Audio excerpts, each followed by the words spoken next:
তো good morning সবাইকে। সকাল সকাল একটা ব্লগ শুরু করছি। আজকে 25 ডিসেম্বর। প্রত্যেক বছর এই দিনটা অন্যভাবে শুরু হয়। আমার অ্যানুয়াল প্রোগ্রাম হয়, বাট এবছর অ্যানুয়াল প্রোগ্রাম নেই, তো মনটা একটু তো খারাপ বটেই। আর হ্যাঁ, তোমাদের সবাইকে মেরি ক্রিসমাস। সবাই খুব এনজয় করো। পুরনো এই বছরে যা যা ভুল করেছো, পরের বছর যেন কোনো কিছু আর না থাকে, সব কিছু রেকটিফাই করে আবার নতুন করে জীবনটাকে শুরু করো, যেটা আমিও করবো। অনেক কিছু ডিলিট পোর্শন থাকবে, অনেক কিছু আপগ্রেড থাকবে, এটাই যদিও সবাই করে। তো যাই হোক, চলো। আর মজা ফজা নিয়ে রেডি হয়ে দাঁড়িয়েছি, একাডেমিতে ঢুকবো, কারণ আজকের একটা বুকিং রয়েছে মেকআপের। মন্দিরা চলে এসছে সেই 6টার আগে, না 6টা না, 6:30, 6:30টায় চলে এসছে। এখন আমি গোপুকে রেডি করলাম। আজকে গোপু স্যান্টা ড্রেস পরেছে, বাট সেটা আমি এখন তুলতে পারিনি, তোমাদের জন্য পরে ওপরে গিয়ে দেখাচ্ছি কি সুন্দর লাগছে। হ্যাঁ, ভিডিও তুলেছি, সেটা যদি পারি অ্যাটাচ করে দেবো। তো চলো আজকে দিনটা শুরু করা যাক নিজেদের মতন করে। যেহেতু কোনো প্রোগ্রাম নেই, আমার কর্তারও আজকে পিকনিক রয়েছে, মন্দিরের কর্তারও আজকে পিকনিক রয়েছে, তারা সব চলেও গেছে। তো আমরা দুজনে ওই জন্য মন খারাপ করছিলাম, ওই জন্য আমাদের বাচ্চা বাচ্চাদের নিয়ে আমরা আমাদের মতন করে আজকের দিনটা এনজয় করব। কিভাবে কি করব না করব সবটাই তোমাদের সঙ্গে শেয়ার করব। চলো তাহলে দিনটা শুরু করা যাক। তো দেখো তো আমার গোপুসোনাকে কেমন লাগছে স্যান্টা সেজে, জানাবে কিন্তু কেমন লাগছে ওকে। আমাদের এখনো ক্লায়েন্ট আসেনি। বাজে কটা?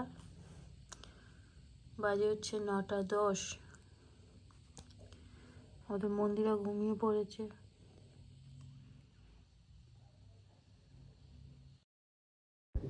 বুকিং ছিল 8টায়, আমার ক্লায়েন্ট অবশেষে 9:30টায় আমার কাছে পৌঁছালো, আর আমি কাজ শুরু করলাম।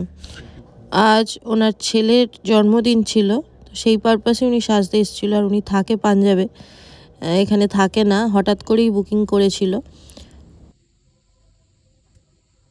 এইরকম ছোট ভিতা এখানটায় বলছি হালকা একটু ডাস্ট দিয়ে দাও। এই সাইডগুলোতে না না, এইখানটা যে ভিটা করলে ওখানে হাত দিয়ে দিতে হবে। তাহলে হাত দিয়ে। ওর অনেক কিছু ডিমান্ড ছিল, কিন্তু আমাদের হাতে সময় খুব কম ছিল। 9:30টার পরে এসছিল, তারপরে হেয়ার টোটালি ভিজে ছিল, সেগুলো ড্রাই করা, সব মিলিয়ে তাও চেষ্টা করেছি যতটা ওকে হ্যাপি করা যায়।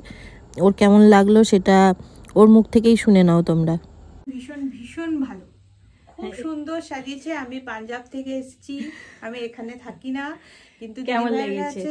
এসে আমি খুব স্যাটিসফাই হলাম সেজে। ভীষণ ভালো লেগেছে, ভীষণ ভীষণ ভীষণ। তোমার বেস বলো, আই মেকআপ বলো, সবকিছু মোটামুটি তুমি যেমন চেয়েছো। Okay okay, all over perfect, ভীষণ সুন্দর।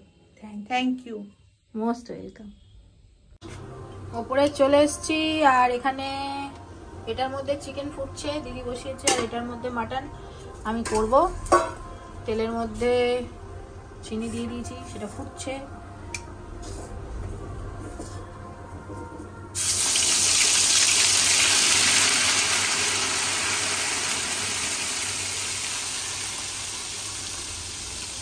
এত বড় জায়গায় করে ওটা তো একটা শো, কিছুক্ষণের জন্য ওটা দেখায়। ওটা নিউ ইয়েতে রয়েছে তো তোমার ওই নিকো পার্কে, ওটা একটা শো। দীঘাতে আমি দেখেছিলাম ওই জায়গায়। 3D মানে হলো তোমার নরমাল একটা ভিডিও চলবে, চশমা থ্রু দিয়ে দেখলে মনে হবে যেন তোমার পাশে। ম্যাডাম গাড়ি আসছে, উঠতেছে, দেখেছি ম্যাডাম সাজুগুজু করেছে দেখো। আর আমি দেখো, আমি একদম নো সাজুগুজু, তুমি লিপস্টিক রয়েছে। গাড়ি এসে গেছে, তো আমরা বেরিয়ে গেলাম। না, গ্লাস খোলা যাবে না বাবা, তেল নিতে হবে তো। হ্যাঁ ঠিক আছে, চলুন চলুন। পৈলান মন্দিরেও কিন্তু আজকের বেশ ভিড় ছিল। আমরা একটু টাইম নিয়ে যেহেতু বেরিয়েছিলাম, একবার ভেবেছিলাম মন্দিরে নামবো, তারপরে ভাবলাম না, যদি দেরি হয়ে যায়, তো সেই জন্য আমরা চলে গেছিলাম হলে।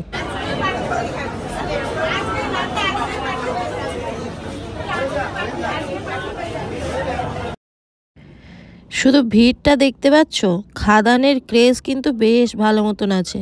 যেহেতু অনলাইনে টিকিটটা কেটে রেখেছিলাম, সেই হিসেবে আর টিকিটের জন্য লাইন দিতে হলো না। ওপরে চলে এসেছি, আর এখানে এসে একটু পপকর্ন আর একটু চিপস নিয়ে নিয়েছি, কারণ সাথে দুটো বাচ্চা আছে, ওদেরকে বসিয়ে রাখার জন্য এই দুটো একটু লাগবে। যদিও শুধু ওরা একা খেয়েছে তা নয়, আমরাও একটু একটু খেয়েছি। তারাতলার অজন্তা হলে এটা আমার ফার্স্ট টাইম, তাই কোথায় কি আছে ঠিকঠাক জানি না। ওয়াশরুমটাও একটু দেখে নিলাম, কারণ মাঝে মাঝে বাচ্চাগুলোকে নিয়ে হয়তো আসতে হবে। আর এবারে মানে শো শুরু হবে, তো সেই জন্য আমাদের ঢুকতে বলেছে, তো এবারে ঢুকে যাচ্ছি। খুব ভালো লেগেছে পুরো সিনেমাটা। আর চিন্তায় ছিলাম মিমো আর প্রিয়াংশুকে নিয়ে, যে ওরা অতক্ষণ বসে থাকাটা ওদের জন্য তো খুব চাপের, খুব শান্তশিষ্ট বাচ্চা তো ওরা। কিন্তু সত্যি কথা বলতে ওরাও খুব এনজয় করেছে এবং ভালো করে বসে দেখেছে। আর অ্যাকশন মুভি সেই হিসেবে ওদের ভালোও লেগেছে। আর বেরিয়ে তারপরে গাড়িতে উঠে গেছি, আর দেখো বেহালা থেকে প্রায় বেহালা চৌরাস্তা পর্যন্ত, মানে তারাতলা থেকে বেহালা চৌরাস্তা পর্যন্ত এরকম সুন্দর করে সাজানো ছিল। আর এরপরে আমরা এসে গেছি মেলাতে, বিষ্ণুপুরে যে মেলাটা শুরু হয়েছে ওই চার্চের কাছে, সেইখানে। মেলায় ঢুকেই মন্দিরা রিমো বলতে শুরু করলেই নাগরদোলায় উঠবে। আমি তো আগেই হাত তুলে দিয়েছি যে আমি যেতে পারবো না, তো মন্দিরা আর রিমো দুজনে টিকিট কেটে চলে গেছিলো। এরপরে রিমো আর মন্দিরা চলে গেছিলো এই নাগরদোলায়, যেটা দেখেই তো আমি ভয় পেয়ে যাচ্ছিলাম। আর আমি পুচকে দুটোকে নিয়ে নিচে দাঁড়িয়েছিলাম, আর ওদের দেখতে পেয়ে হাত নাড়লাম। ওরা মানে ওখানে উঠে যে কি মজা করছিল কি বলবো, আর ওদের দেখে আমি শুধু নিচ থেকে ভয় পাচ্ছিলাম। আমি এই নাগরদোলায় জীবনে উঠিনি, নিজে তো উঠিনি, উল্টে যদি কেউ ওঠে দেখে আমার কিন্তু নিচ থেকেই মাথা ঘোরে। বাট যারা ওঠে দেখেছি একবার ছেড়ে দুবার ছেড়ে তিনবার উঠতেই থাকে। আমি জানি না তাদের মানে সাহসটা কত বেশি। আমার শুধু কি মনে হয় বলো তো, এই যে ওপরে একদম ওপরে যখন নিয়ে চলে যাবে, আমি ওপর থেকে পুরোটা নিচটাকে দেখতে পাবো। মানে এমনিতেই আমার হাইট ফোবিয়া রয়েছে, আমি উঁচু তালা থেকে নিচের দিকে তাকালে আমার একটু প্রবলেম হয়। আর সেখানে নাগরদোলা তো মানে প্রশ্নই ওঠে না। আর এরা কি মজা করছে। ওরা দুজন চলে যাওয়ার পরে আমি তো পুচকে দুটোকে নিয়ে নিচেই দাঁড়িয়েছিলাম। তারপরে পুচকে দুটোর বায়না যে আমরা কি এখানে শুধু দাঁড়িয়ে থাকবো, আমরাও ব্রেক ড্যান্সে উঠবো।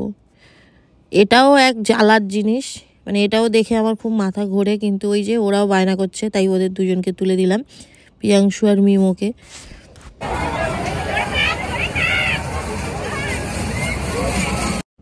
ওদের দেখে আমি এমনিই ভয় পাচ্ছি, ও আবার হাত ছেড়ে দিয়ে হাত নাড়া দিচ্ছে, দেখতে পাচ্ছ তোমরা?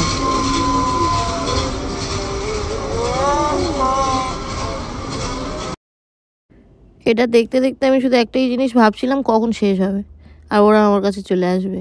এত ভয় লাগছিল। অবশেষে শেষ হলো, আর ওরা এবারে দেখো চলে আসবে। এই তারা দুটো কোথায় গেল? আস্তে আস্তে আস্তে। কেমন লাগলো?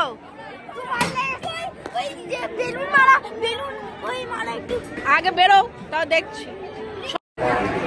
মারো প্রিয়াংশু, আগে মেরে নাও, আর নাহলে তুমি আগে মারো দেখি। মেলায় ঘুরতে গেলে আমাদের আর কি, ওদের মজাটাই তো মজা। তো ওই বেলুন ফাটাবে বললো, তো সেই জন্য দুজনকে নিয়ে আবার আমি চলে এসেছি বেলুন ফাটানো যেখানে হচ্ছে সেখানে। পারেনি, কিন্তু ওই যে ফাটিয়েছে, এটাই আনন্দ। আর রিমো আর মন্দিরা এখনো আসেনি। আমি দুটোকে নিয়ে ঘুরে বেড়াচ্ছি, আর ওরা দুজনে দোল্লা চড়ে যাচ্ছে। যাও তুমি সরে এসো, ওকে দিকে যাও। কত করে? এটা 5টা করে, ওটা 3টে করে। ও এটা 5টা করে, তাহলে এর 5টা হয়ে গেছে। আচ্ছা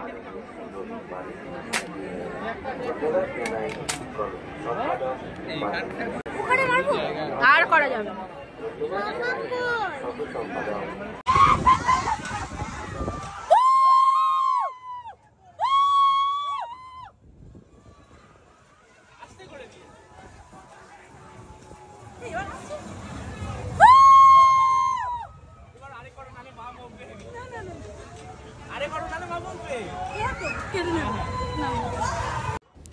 প্রথম দিন তো, তাই মেলায় প্রচুর ভিড় ছিল, যেটা আমার একদম পছন্দের নয়। আমি মেলায় ঘুরতে ভালোবাসি, তবে এত ভিড়ের মধ্যে নয়। তারপরে আমরা একটু ফুচকা খেয়ে নিয়েছিলাম, আর এখন পাপড়ি চাটের দোকানে। তো পাপড়ি চাটের মাখাটা মাখাচ্ছে দেখো, আর পাপড়ি চাটটা সত্যিই খুব সুন্দর ছিল। 2 প্লেট নিয়েছিলাম, নিয়ে 5 জনে খেয়েছিলাম, খুব ভালো ছিল। তারপরে দুটোকে কটন ক্যান্ডি কিনে দিয়ে আমরা মেলা থেকে বেরিয়ে এসেছিলাম। একদিন যাব মেলায়, তবে এত ভিড়ভাট্টার মধ্যে নয়, রিমোর বাবার সঙ্গেই যাব পরে ফাঁকায়। তো এরপরে আমরা বাড়ি চলে এসেছি। টাটা, আজকের মতন টাটা, আবার কালকে দেখা হবে। Priyanshu tata tata. ওদের দুজনের এই ছাড়ার টাইমটা দুজনের কারোর মুড ভালো থাকে না। Tata tata tata.